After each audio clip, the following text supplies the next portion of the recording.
बिस्मिल्लाहिर्रहमानिर्रहीम। अस्सलामुअलैकुम dear class, I am Asif Iqbal Bhatti from channel idea physics. Dear class, 10th class के lectures आज से शुरू किए जा रहे हैं, 10th क्लास फ़िज़िक्स के। और जैसा कि गवर्नमेंट ने ऐलान कर दिया है कि इदारे जो हैं वो 15 सितंबर तक, 15 सितंबर के बाद खुलेंगे। तो डियर क्लास, ये पूरे 2 माह हैं। आज आपके सामने 13 जुलाई है, तो लगभग 2 माह हैं।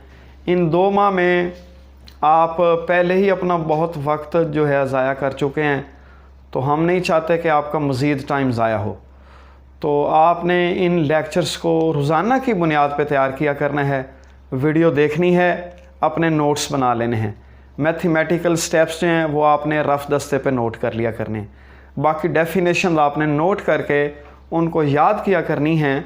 और टेक्स्ट बुक से एट द एंड आपने अपना तमाम जो नोट्स बनाए हुए हैं और टेक्स्ट बुक को मिला के आप अपने टॉपिक तैयार करते जाएं, ताकि जब 15 सितंबर को इदारे खुलें तो आप बिल्कुल ब्लैंक ना हो, आपको कुछ ना कुछ आता ज़रूर हो। तो बिस्मिल्लाह पढ़ के, आपको पता है कि मैं हर क्लास के आगाज़ में दुरूद शरीफ पढ़ाता होता हूँ, मैं ख़ुद भी पढ़ लेता हूँ, आप भी पढ़ लीजिएगा। बिस्मिल्लाहिर्रहमानिर्रहीम सल्लल्लाहु अलैहि वालेहि वसल्लम। तो देखते हैं आपका टॉपिक जो है physics 10th class 10th chapter number 10। ये आपका पहला चैप्टर है, चैप्टर 10 है ये फ़िज़िक्स का। सिंपल हार्मोनिक मोशन पहला पोर्शन है, एंड वेव्स ये आपका दूसरा पोर्शन। यूँ कह लीजिए, सिंपल हार्मोनिक मोशन को हम इख्तिसार से SHM भी कहते हैं। S simple, H harmonic, M motion. तो आइंदा के लिए सिंपल हार्मोनिक मोशन को पूरा कहने की बजाय हम SHM कहा करेंगे, और दूसरे पोर्शन में हम वेव्स डिस्कस करेंगे। ये पहला और ये दूसरा। अब डियर क्लास, इससे पहले कि SHM को डिस्कस किया जाए, सिंपल हार्मोनिक मोशन को डिस्कस करने से पहले देखिए, आपको ये पता होना चाहिए कि ऑसिलेटरी मोशन क्या है या वाइब्रेटरी मोशन क्या है। Technically these are the same words, oscillatory motion and vibratory motion. तो इनको हम एक जैसा ही कंसीडर कर देते होते हैं। अब SHM को जानने के लिए ऑसिलेटरी मोशन का पता होना चाहिए, ऑसिलेटरी मोशन के लिए हमें पीरियोडिक मोशन का पता होना चाहिए। तो यूँ जब इन चीज़ों का आपका कंसेप्ट क्लियर होगा, तो आपको ये वाला चैप्टर और फिर आइंदा आने वाले तमाम चैप्टर्स में आपकी टर्म्स ये जो है ना SHM ये क्लियर हो जाएगी। तो देखिए, इसको क्लियर करने के लिए सबसे पहले मैंने देखे मोशन लिखा है, इसको मैंने 2 कैटेगराइज में डिवाइड कर दिया, नॉन पीरियोडिक मोशन और periodic motion. Non periodic motion से हमारा कोई काम नहीं है, इसलिए मैं इसको डिस्कस नहीं करूँगा। हम डिस्कस करेंगे पीरियोडिक मोशन को। अब पीरियोडिक मोशन को भी 2 कैटेगराइज में किया गया तकसीम, ऑसिलेटरी और वाइब्रेटरी मोशन और नॉन ऑसिलेटरी मोशन। इसी तरह फिर ऑसिलेटरी मोशन से हमारा ताल्लुक है, इससे हमारा ताल्लुक है नहीं। तो ऑसिलेटरी मोशन में हम SHM और नॉट SHM इन 2 मोशंस को डिस्कस करेंगे। अब देखिए, शुरू से लेके आता हूँ। आपका पहला चैप्टर है, कंसेप्ट बिल्डअप करते हैं। मोशन आप 9th क्लास में पढ़ आए हैं। If a body changes its position with respect to its surrounding, अगर कोई चीज़ अपने इर्द गिर्द के लिहाज से अपनी पोजीशन चेंज करे, अपनी जगह चेंज करे, तो उसको हम मोशन कहें। अब इस पर एक पूरा लेक्चर है 9th क्लास का, वो आप देख सकते हैं। तो फिलहाल आप बस इतना ही देख लें कि if a body changes its position with respect to its surrounding with respect to time. अच्छा क्लास, इसमें मज़ीद हम देखेंगे, आप पढ़ाएँ कि ये जो मोशन है when a body changes its position with respect to time, तो इसके लिहाज से हमें मैथमेटिकल टर्म्स बहुत मिलती हैं, जैसे डिस्प्लेसमेंट है, जैसे वेलोसिटी है, एक्सेलरेशन है, तो उनको भी हम डिस्कस करेंगे। फ़िलहाल मैंने यही बताया, अगर कोई चीज़, कोई ऑब्जेक्ट अपने इर्द गिर्द के लिहाज से अपनी पोजीशन चेंज कर रहा है तो हम उसको मोशन कहते हैं। हमारा काम है इसको डिस्कस करना। पीरियोडिक मोशन, वैसे तो इसकी बेशुमार किस्में, इसको देखिए पीरियोडिक मोशन, लफ्ज़ बोल रहा हूँ, when a body repeats it's motion after equal interval of time, when an object, when a body repeat its motion after equal interval of time, तो उसको हम कहेंगे पीरियोडिक मोशन। इसकी मिसाल है पीरियोडिक मोशन की, ज़मीन का सूरज के गिर्द चक्कर लगाना, चांद का ज़मीन के गिर्द चक्कर लगाना, एक ख़ास वक्फे के दौरान बॉडी अपनी मोशन को रिपीट कर रहा है। आपने देखा है कि हर दिन लगभग 24 घंटे का है, तो आप देखें कोई ऐसा नहीं है कि एक दिन 25 घंटे का हो गया हो, अगला दिन 23 घंटे का हो गया हो, ऐसा नहीं है। तो पूरे दिन की जो लेंथ है वो है 24 आवर्स। ये रिपीट इटसेल्फ, अपने आप को रिपीट कर रही है। इसी तरह ज़मीन का सूरज के गिर्द चक्कर लगाने का दौरानिया भी एक ख़ास है। जैसे इसको आप मिसालों से लिख सकते हैं, ट्यूनिंग फोक की मोशन है, पीरियोडिक मोशन है, जब आप उसे हिट करेंगे हैमर से, प्रैक्टिकल है आपका। Revolution of earth around its own axis around sun, ये मिसालें हैं पीरियोडिक मोशन की। अच्छा, अब देखिए नॉन पीरियोडिक में आप डिस्कस कर सकते हैं, जैसे मैं लिख रहा हूँ, आई एम राइटिंग, तो ये जो मैं लिख रहा हूँ ये नॉन पीरियोडिक है। फ्लोइंग वाटर नॉन पीरियोडिक है, बाउंसिंग बॉल नॉन पीरियोडिक है, etc। अब पीरियोडिक में मैंने डिस्कस किया ऑसिलेटरी मोशन या vibratory motion, non oscillatory motion.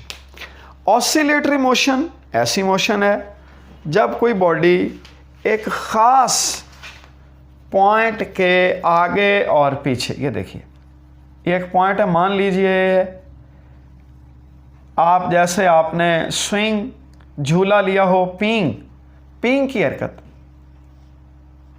ये देखें उर्दू मीडियम के भी बच्चे काफ़ी हैं तो इसलिए motion of the swing, peeing की हरकत।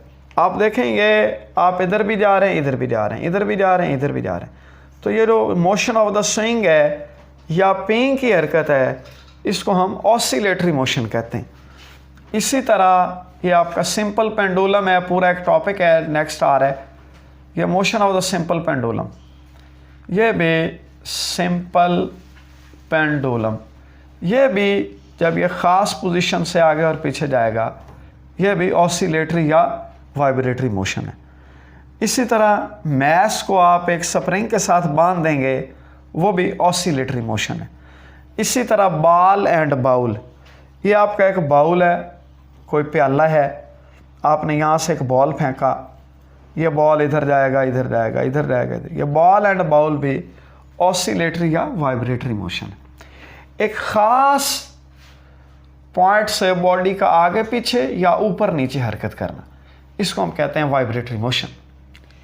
इसको फिज़िक्स में एक टर्म आप यूज़ करेंगे, टू एंड फ्रू, ये देखिए टू एंड फ्रू मोशन, ये आपने याद रखना, बहुत दफ़ा इस्तेमाल होगा।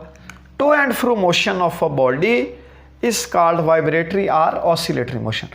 एक पॉइंट से आगे पीछे या ऊपर नीचे, इसको हम कहेंगे ऑसिलेटरी या वाइब्रेटरी मोशन। अब ऐसा तो मुमकिन है कि एक बॉडी वाइब्रेट कर रहा हो, एक पॉइंट से आगे पीछे जा रहा हो पीरियोडिकली, कि यहाँ से उसको पहले 1 सेकंड लगा, अगर हम एयर फ्रिक्शन और ग्रेविटी फोर्सेस को इग्नोर कर दें, आइडियल केस ले लें, फिर वही टाइम लगा, फिर वही टाइम लगा, ऑसिलेटरी मोशन है, वाइब्रेटरी मोशन है।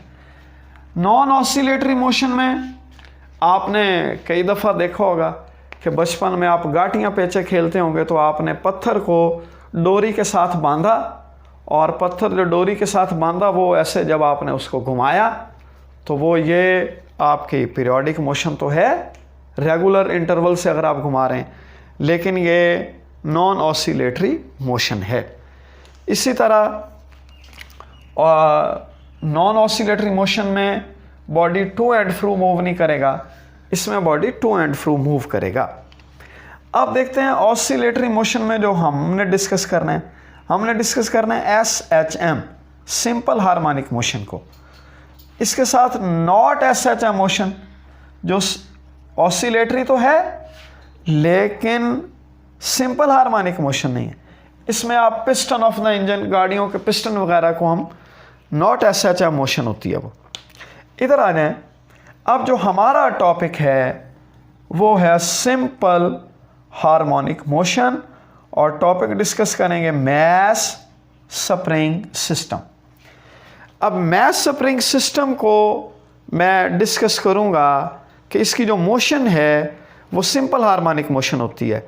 ऐसे बहुत से सिस्टम हैं जो सिंपल हार्मोनिक मोशन को ओबे करते हैं या परफॉर्म करते हैं। तो डियर क्लास, हमने मैस स्प्रिंग सिस्टम को देखना है।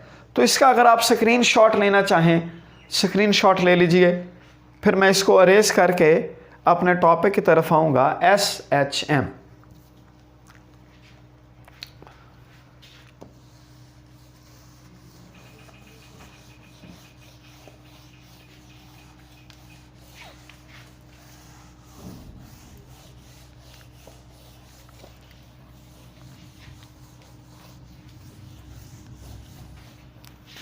जी, सिंपल हार्मोनिक मोशन को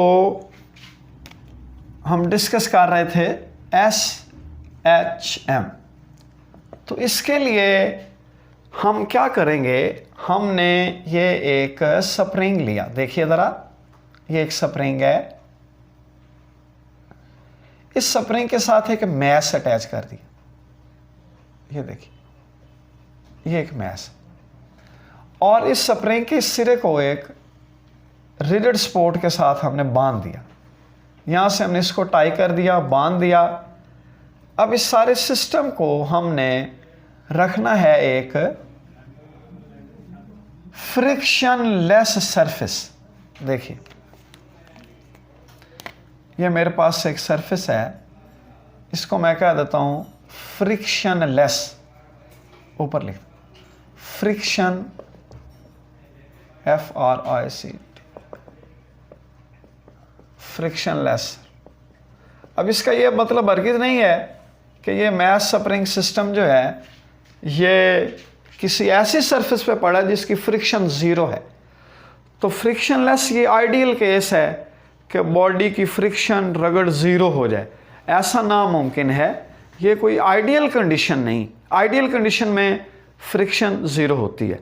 रियल में जिस दौर में, जिस दुनिया में हम रह रहे हैं, तो उसमें ये जो फ्रिक्शन है वो ज़ीरो नहीं होती। हम यूं कह देते हैं कि ऐसी सरफेस लेंगे जो स्मूथ है और जिसकी फ्रिक्शन बहुत कम है। अब हमने इसको, इस पोजीशन को आप कह लीजिए O, हमने इसको एलोंगेट किया, इस पे फोर्स लगाई और इसको हमने खींचा। जैसे ही हमने इसको खींचा तो इस स्प्रिंग ने कुछ ना कुछ फासला तय किया, से ये A पोजीशन पे आ गया और इसने फासला तय किया X।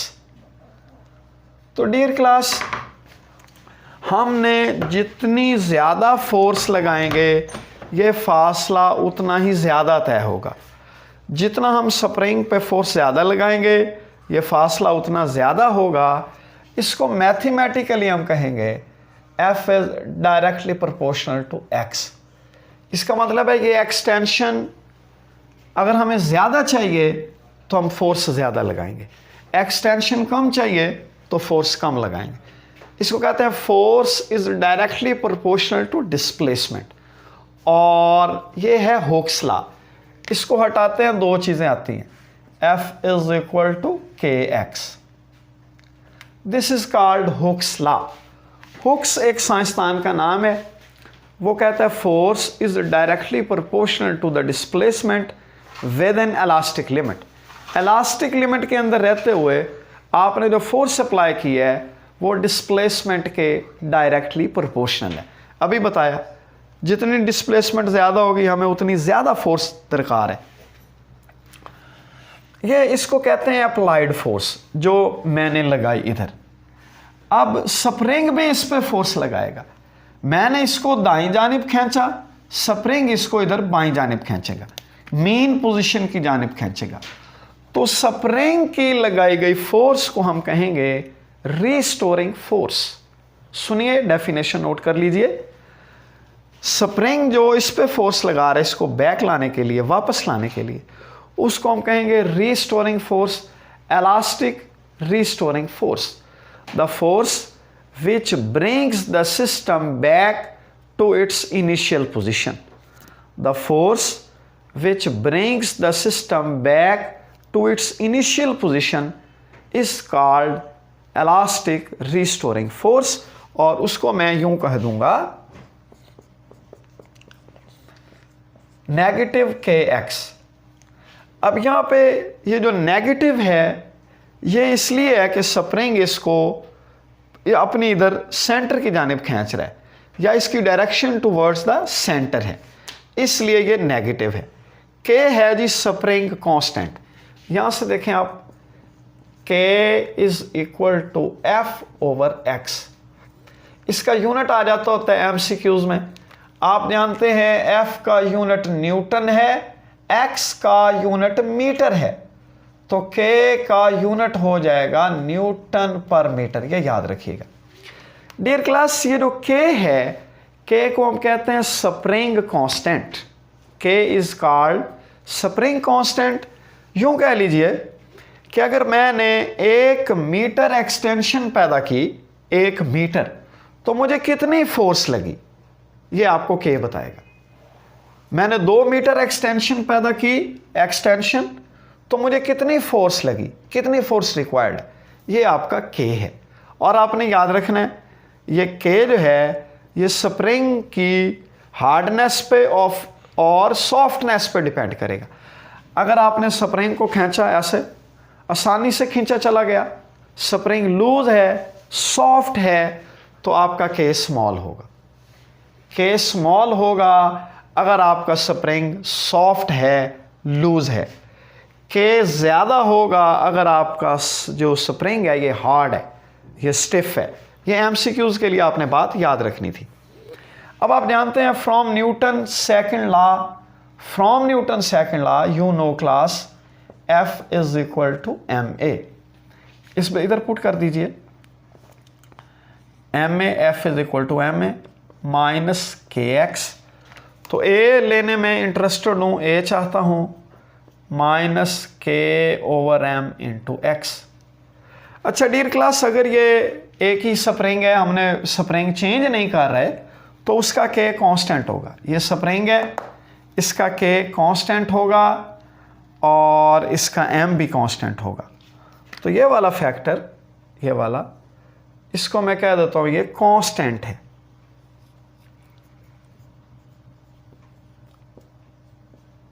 X। अब आप जानते हैं कि जब कांस्टेंट और इक्वलिटी को हटा दिया जाए,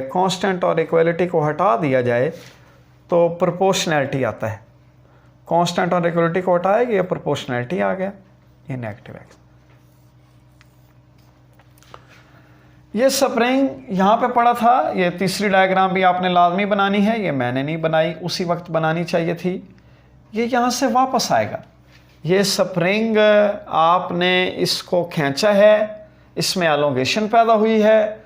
जब आपने इसको रिलीज़ किया, छोड़ दिया, तो ये कंप्रेस होगा।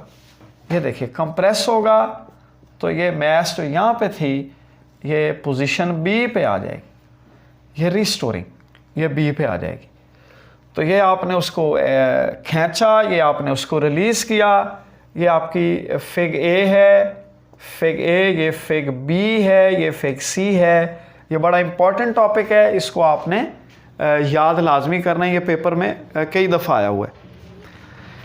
ए is directly proportional to minus X. अब इसको मैं एक्सप्लेन करूँगा, इसको, ये बहुत ज़रूरी है।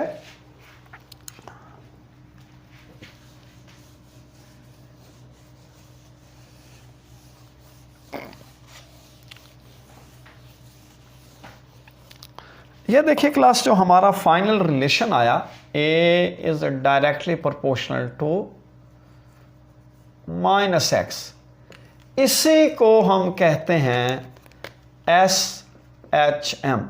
यूं कहिए, ऐसी मोशन जिसका एक्सेलरेशन डिस्प्लेसमेंट के डायरेक्टली प्रोपोर्शनल हो। Such a motion whose acceleration is directly proportional to displacement। Negative का मतलब है एंड इट्स ए की direction is towards the mean position, centre position, equilibrium position. देखें ये जो पढ़ा था, ये आपका स्प्रिंग, ये आपका मैथ स्प्रिंग सिस्टम है। यूं बनानी है आपने डायग्राम, फिर देखिए ये स्प्रिंग आपने इस सरफेस पे यूं, ये इसको कहते हैं, इसको ओरिजिनल पोजीशन, इसको ओरिजिनल पोजीशन। जब हम इसको खींच देंगे, खींच के यहाँ पे ले आएंगे, तो ये है एक्सटेंशन। ये शुरू में स्टार्ट में जो मैंने डायग्राम बनाई है, आपने स्प्रिंग इस सरफेस के ऊपर ऐसे लगा देना। इसको करेक्ट कर लीजिएगा, अगर डायग्राम में कोई गड़बड़ है तो वो आपने करेक्ट कर लेनी।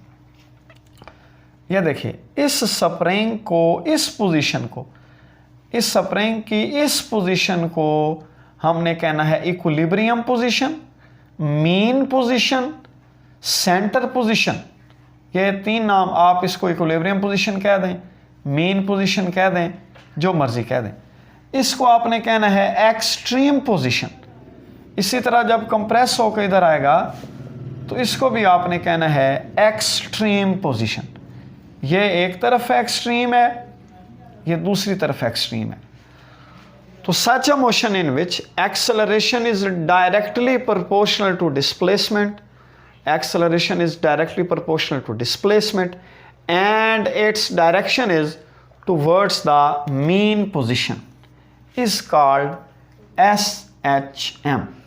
ये था SHM के मुतल्लिक, और इससे नेक्स्ट वीडियो में हम डिस्कस करेंगे इंशाल्लाह ताला कि ये परफॉर्म कैसे करेगा, इसकी डिफरेंट पोजीशंस पे इसकी जो